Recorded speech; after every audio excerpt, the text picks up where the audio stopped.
les grands titres de l'actualité de ce jeudi 27 avril. Marie-Ève Lamonde, bon matin. Bonjour, Michel. Marie-Ève, d'abord, je veux revenir sur la tragédie de la semaine dernière. Il y a un reportage d'une page dans le Journal de Québec ce matin.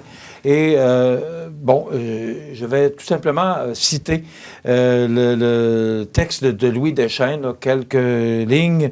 Entre autres, Louis Deschênes mentionne qu'une fois arrivés sur place, les policiers et les pompiers n'ont pu assister la victime qui l'aurait souhaité, aussi rapidement qu'il l'aurait souhaité. C'est que les pompiers du service incendie de Montmagny, selon le journaliste, n'ont pas les formations nécessaires pour intervenir sur l'eau, même s'ils possèdent une embarcation.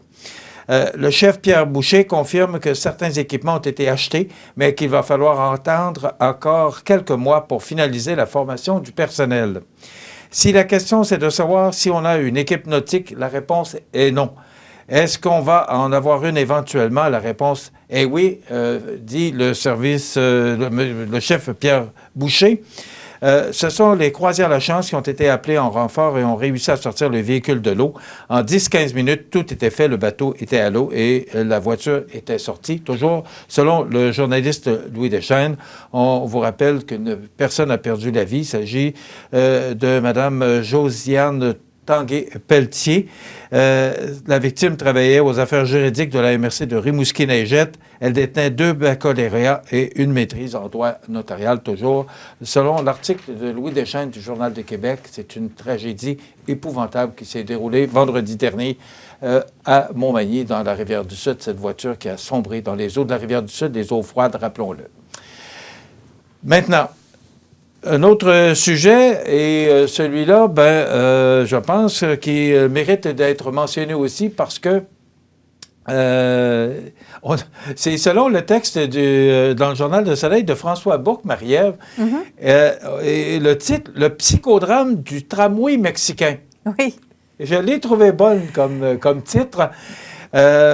On dit que les dirigeants d'Alstom ont rencontré le syndicat de la Pocatière et plus de peur que de mal. Là. Oui, semble-t-il. C'est vrai qu'ils les ont rencontrés peut-être un peu tard, par exemple, parce que le syndicat, on se rappellera, en début de semaine, avait levé les drapeaux pour dire, écoutez, là, le tramway ne va pas se faire à la Pocatière, il va se faire au Mexique. Finalement, les dirigeants d'Alstom ont dit non, faites-vous-en pas, là, la grosse part du gâteau vient à la Pocatière et ça, c'est garanti. Donc, après ça, la réaction de tout le monde, ça a été, peut-être que le syndicat a réagi trop vite et c'est ce qu'on voit, mais est-ce qu'ils ont mal réagi? Je dirais pas non pour autant. Et c'est ce que nous dit un peu François Bourque. Bon, là, on sait qu'il y a des pièces qui vont provenir, en effet, du Mexique, entre autres, mais la majeure partie du travail devrait se faire du côté de la Pocatière. Ce qui est promis au gouvernement, ce qui est entendu dans l'entente aussi, c'est 25% doit être fait au Québec. Ça ne peut pas être fait à 100% au Québec. On n'a pas toutes les expertises. Il y a bien des pièces qui ne sont pas disponibles ici. Donc, oubliez ça. Ça ne sera jamais 100% au Québec. C'est ce qu'on nous dit dans ce texte de François Bourque, encore une fois. Mais il y a un minimum de 25% de contenu canadien et un assemblage final au Canada qui est garanti dans le contrat de la Ville. Alstom assure qu'elle va dépasser le seuil de 25%. Et là, ce qu'on nous dit, c'est Alstom va faire la preuve jusqu'à 25%, mais au-delà de ça, attendez-vous pas à avoir des détails très, très précis parce qu'il y a quand même tout le côté du secret de l'entreprise. Il y a des choses qui ne veulent pas être dites, la façon qu'ils font certaines composantes et tout ça. Donc, on ne va pas avoir plus de détails au-delà du 25%, mais ils disent, oui, ça va dépasser le 25%, faites-vous-en pas. Il y a une bonne partie qui va être faite au Québec. Pourquoi on se pose autant de questions là-dessus? C'est que la Caisse de dépôt et placement du Québec est le principal actionnaire de Alstom. On avait donné de l'argent dernièrement parce qu'on voulait rendre Alstom plus compétitif pour aller chercher des contrats, dont le contrat du tramway de Québec. Parce qu'on se rappellera que les wagons du REM ne sont pas faits au Québec, ne sont pas faits au Canada. Et il y a d'autres wagons non plus qui ne sont pas faits. Et ce que le syndicat, la façon qu'ils ont réagi, c'est qu'ils se sont dit, nous autres, on a déjà fait là, des wagons, justement, pour Toronto. Alors, pourquoi on n'aura pas les wagons complets du côté de la Pocatière? C'est parce que c'est pas les mêmes types de wagons, tout simplement. Les wagons qui vont être faits pour le tramway de Québec ne demandent pas de soudure. Donc, c'est pour ça qu'on parle d'assemblage. cette fois-ci. Donc, il n'y aura pas de soudure, nous dit-on, dans cette belle recherche, dans le fond, que fait François Bourque. Là, si vous voulez avoir plus de détails sur ce qui se passe avec ce contrat-là, je pense que ce texte-là va vous éclairer grandement. Moi, ce que je retiens, entre autres, dans le texte de François Bourque, c'est aucune usine ne peut fabriquer des voitures de tramway de A à Z au même endroit. Voilà. C'est assez clair. Mais pourquoi que le syndicat, lorsqu'ils ont entendu ça, ils n'ont pas appelé Alstom et dire est-ce qu'on pourrait se voir, on a entendu de quoi, tu sais, des candidatons, là.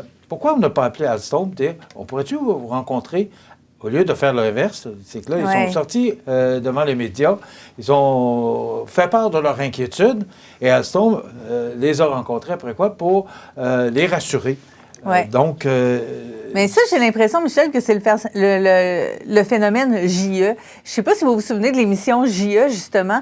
À partir du moment qu'on avait un problème ou une problématique dans peu importe quand, la première chose qu'on entendait, c'est « Je vais appeler JE, je vais t'avoir ». Bon, mais c'est un peu ça, je pense, qui est arrivé. On a la gâchette facile pour joindre les médias, pour pouvoir s'exprimer aujourd'hui. Et, bien évidemment, il y a de la place pour ça là, dans les médias aussi. Là, cette fois-ci, bien, c'est qu'on n'avait pas... Ça a pris du temps avant qu'Alstom réagisse aussi. Là, ça a pris quasiment une journée complète. Là, c'est en fin de journée là, que les dirigeants d'Alstom ont fini par dire « Non, écoutez, là, on va mettre les choses au clair. » Puis peut-être que le syndicat aurait dû être rencontré avant, que les employeurs auraient dû être rencontrés avant à la signature aussi. Il y a plein de choses comme ça. Je pense que c'est une mauvaise communication, tout simplement, qui est arrivée. Moi, je félicite Alstom aussi d'avoir rapidement là, mis le couvert sur la marmite, là, c'est l'expression qu'on peut prendre, pour dire « Hey, t'as un petit peu là, on ne peut pas tout faire à la pocatière, c'est impossible. Mais vous allez avoir votre part du gâteau, c'est ce qu'on a dit et c'est ce qu'on va faire. » Moi, c'est ce que j'ai compris du texte de François Bourque. Oui. Donc... Puis, Michel, si tu permets, je les ai trouvés très ouverts à Alstom. C'est rare qu'on a autant de détails sur un contrat, là. C'est très, très rare que la population ait autant de détails que ce qu'on a eu là sur le contrat du Tramway de Québec. Écoute, c'est là qu'on voit qu'Alstom, c'est une grosse entreprise et qui a le respect de ses employés, en tout cas de la façon qu'ils ont agi. Et ce qu'on comprend, là, j'étais pas au bureau pour la rencontre, mais ce qu'on comprend du texte de François Bourque ce matin du Journal Le Soleil, c'est que rapidement, l'entreprise a voulu rencontrer le syndicat et les employés pour calmer le jeu puis dire non, ce qu'on a dit, on va le faire. C'est ce que j'ai compris. Puis, Michel, je vous rappellerai que c'est à partir de 2025 que ça va commencer, ce travail-là, du côté d'Alstom. Et on sait qu'on est en pénurie de main-d'œuvre, donc je pense que le recrutement va commencer assez tôt, là. Écoute, Alstom, actuellement, la pocatière, ça va très bien et on parle de 400 emplois supplémentaires. Donc, c'est très bon pour l'entreprise, c'est très bon pour l'économie de la pocatière. Donc, je pense qu'on peut dire maintenant là, que tout est rentré dans l'ordre. En tout cas, c'est ce qu'on comprend. C'est l'impression qu'on a. Tout le monde a l'air heureux de tout ça. Voilà. On s'est présenté lundi, il y avait, pas lundi, mardi, il y avait un point de presse pour faire part d'un nouveau Créalab. C'est à l'école polyvalente de Saint-Paul-de-Montmagny. Écoute, tout le monde est enthousiaste, Marie-Ève. Moi, je me suis présenté, on était, Jean Carbonneau et moi, on était là pour prendre des images. Et j'ai senti vraiment là, que tout le monde s'est donné la main. Les enseignantes, parce qu'il y avait 3 enseignantes, entre autres, là, qui avaient proposé ce projet-là, qui ont poussé le projet avec Mme Bilodeau, la directrice de l'école, et M. Jean-Marc Jean, qui est directeur du Centre de services scolaires, était vraiment enthousiaste devant la presse de dire comment tous les gens ont mis la main à la pâte. C'est 130 élèves, Marie-Ève, à l'école secondaire. Qui en a déjà compté plus de 700. Donc, on se dit une petite famille, mais on veut, parce que l'avenir est dans l'informatique, et c'est vraiment ce qu'on veut mettre de l'avant, l'école secondaire Saint-Paul. Alors, j'ai vraiment apprécié ce point de presse. C'était bien fait, c'était bien préparé. On peut justement entendre Mme Bilodeau, qui est la directrice de l'école secondaire. Ils ont décidé de soumettre un projet dans le cadre de la mesure gouvernementale, projet d'innovation lié aux technologies numériques. Puis ce projet-là, on était vraiment contents d'apprendre qu'il avait été retenu. Puis Ça a fait en sorte qu'on s'est fait octroyer 11 000 $. Ce 11 000 $-là a servi, entre autres, à libérer les enseignantes pour qu'ils puissent avoir des formations pour devenir, en quelque sorte, les spécialistes en sciences puis en arts au regard des TIC. Donc, ils ont suivi leur formation assez pointue qui leur permet de varier leurs pratiques pédago-numériques, mais surtout de partager leurs connaissances et compétences avec les autres membres du personnel, puis aussi les élèves. Mais elle transpire aussi la dynamisme, Mme Bilodeau. D'ailleurs, il y a une chronique qu'on a réalisée pour l'éducation au cœur de notre région qui vous sera présentée justement avec ces personnes qui nous ont présenté le Créalab à Saint-Paul de Montmagny. Maintenant, pas espace citoyen, ça c'est demain, une première rencontre citoyenne, voilà. Oui, la toute première qui a eu lieu le 24 avril dernier à Montmagny avec les conseillers municipaux Marc Langlois et Jessica Croteau qu'on avait rencontrés, qui nous avaient présenté ce projet-là. Le premier thème choisi, c'était l'environnement. Donc, il y a 17 personnes qui ont participé à cette soirée-là qui se voulait une façon d'échanger constructive sur d'éventuelles solutions à partager ou enjeux à prioriser. C'était 1 heure et demie tout au plus. Et ça s'est tellement bien passé qu'on a confirmé la deuxième rencontre qui se tiendra le 16 octobre prochain sous la thématique événements. On va prendre les inscriptions à partir du mois de septembre pour les gens qui veulent participer. Marie-Ève, tu seras seule demain? Oui. Alors, seule.